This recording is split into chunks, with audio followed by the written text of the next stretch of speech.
Jalen Hurts. He is the story of the game. Yeah, Jalen Carter, you could say before the snap was played, was, flinging saliva over the place, but we'll get to that later. I've been very much a back and forth guy, at least over the last few years on Jalen Hurts. Like, okay, where do I put him amongst the elite quarterbacks? Because as someone once told me, man, Bryce, you're hard on Brock Purdy. Apply that same energy to Jalen Hurts. Jalen's got a great O-line, obviously an awesome running back in Saquon Barkley. Two great receivers in Brown and Devontae Smith, good tight end, Dallas Goedert, defense, and coaching staff and all of it. Jalen's got everything made. And that's mostly been the side I've been on. I actually talked about how Cam Newton during the offseason was like, I don't think he's a top 10 guy. Is he a force multiplier? Does he make the guys around him better? Whatever the case may be. I've been on that side for the longest time. But that Super Bowl against Kansas City, by the way, in addition to the first Super Bowl against Kansas City and last night, new data has to make you feel differently about a certain situation. This idea, Jalen Hurts, system quarterback. Well, which system are you talking about? Because he's on his fifth different offensive coordinator since becoming the starter in Philly. Which system? Oh, it was Saquon Barkley. You do know he almost won league MVP and led the Eagles to a Super Bowl and played outstanding in that Super Bowl before Saquon Barkley even got there.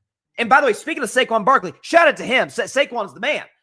But in the last two games, both Kansas City and Dallas we heard Jerry. We got stop the run. We traded Mike Parsons, stop the run. And by the way, by and large, I'll get to this. Kenny Clark played really well.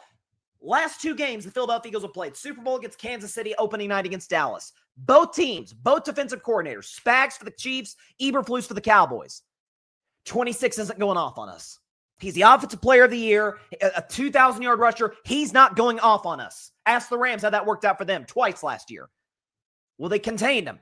25 carries, 57 yards in the Super Bowl. 18 carries for 60 yards last night. Didn't matter. Jalen was great. Didn't matter. Jalen was unbelievably efficient. 19 for 23 from the field. Again, the attempts are going to be out the charts. Again, he's not in the class of the Mahomes, of the Allens, of the Lamar Jacksons, the Joe Burrows. Those four are in their own class. Those four, you can drop them into any of the 32 franchises and they're a contender instantly. That's not necessarily the case with Jalen. That's not the case with a lot of guys in this league. My issue with the whole Jalen Hurts discourse is I feel like it goes back to it almost goes to a false choice. Either, okay, you're a part of a winning franchise, or you're a cog in the system, a system quarterback, so to speak, or an absolute game changer, playmaker, dynamic talent. When the fact of the matter is so much, and this is what I've argued in the Aaron Rodgers, Tom Brady thing way back in the day before I even had a show when I argued for years. Yeah, Brady's clearly over Rodgers. Rodgers throws a prettier football. And his numbers are, I'm not trying to denigrate Rodgers and say he's not an all-time great. He is. But intangibles, leadership, clutch gene, the whole thing. Jalen Hurts, leadership, that goes without saying. We've known that since Alabama. Off the charts leader. Cool, calm, collected. By the way, in a night where the Eagles needed it, in a night where, we'll get to Jalen Carter, the best player in the defense gets tossed before he plays a snap, in a game where you're getting unsportsmanlike penalties, you're getting taunting, which you knew the league would crack down on, in a game where the Philadelphia Eagles had 9 penalties for 110 yards. Feels like everything was a disaster. Rain delay, or rather a lightning delay, and Jalen. Cool, calm, and collected.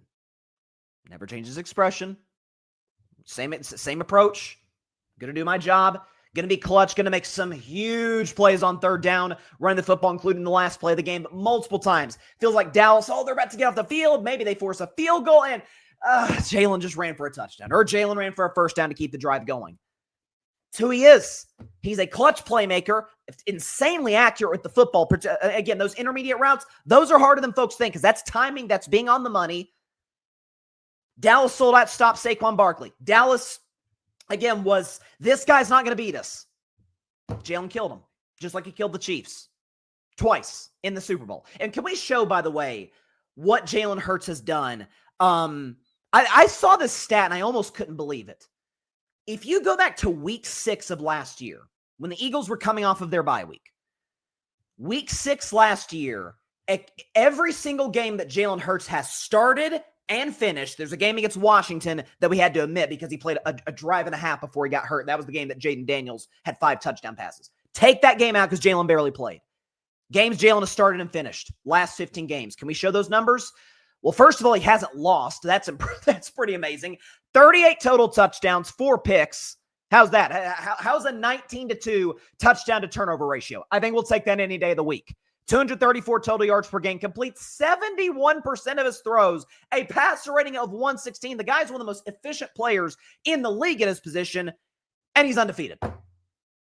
He's undefeated, by the way, playing quarterbacks like Dak and Mahomes and Jaden Daniels and Matthew Stafford and Jordan Love, and on and on and on we can go. Playing elite football against the best defenses in the league with, again, they are saying, Jalen beat us. He's like, okay, all right, bet. I got you. Listen, this whole, Jalen's carried by the system. 5 different offensive coordinators. A coach, and again, I've defended Nick Sirianni as of late in the sense that he's built a solid culture in Philly. I can't, gone to 2 Super Bowls. I can't knock him for that. Not just any coach can do that. But can be a little, at times it's weird to say this about a coach, but immature. Certainly his team plays like it. We saw it again, the spit gate and all that. But even throughout the game, 9 penalties. Nolan Smith getting called for taunting when you knew the league was going to crack down on that. Who'd have thought in a million years that on opening night with the Eagles revealing a banner that the Dallas Cowboys would actually kind of look more composed than the home team coming off of a Super Bowl? Well, that's what happened. We'll talk about Dallas and Brian Schottenheimer. Give Brian Schottenheimer a lot of credit. I thought he was excellent last night, as was his quarterback. But things aren't going well. And that is the true measure of a franchise quarterback and of an elite quarterback. Line's beat up. Landon Dickerson goes down. You lose your best defensive player early. Saquon doesn't have it going. A bunch of penalties. You've got a lightning delay, and Jalen doesn't flinch. He doesn't flinch. A.J. Brown's got 1 target. Is again, whining to the meat, not whining to the meat after the game. That's not fair. But clearly is, in typical A.J. Brown fashion, passive-aggressive. Hey, man, that's out of my control. What are you going to do? In other words, hey, just tell the quarterback, throw me the ball. All of those things, temperament does not change. And that is, boy, you can't teach that. You can't. That was always my issue with Aaron Rodgers over the years is, man, when his leadership, quote unquote, depends on how the team is doing. His leadership is conditional on how the Packers are playing or how the receivers are effectively running their routes or catching the football. Not the case with Jalen. Not the case with the great leaders in this league. So kudos to Jalen Hurts. Listen, anybody that has any doubts about whether that guy's a franchise quarterback, I can't help you at this point. I can't help you. Few things went the Eagles' way last night. Didn't blink. Thanks so much for watching the show on YouTube, and be sure to go click that big red subscribe button and check out the other clips and full shows from Carving It Up Live, as well as our other incredible content creators here on the Grid Network.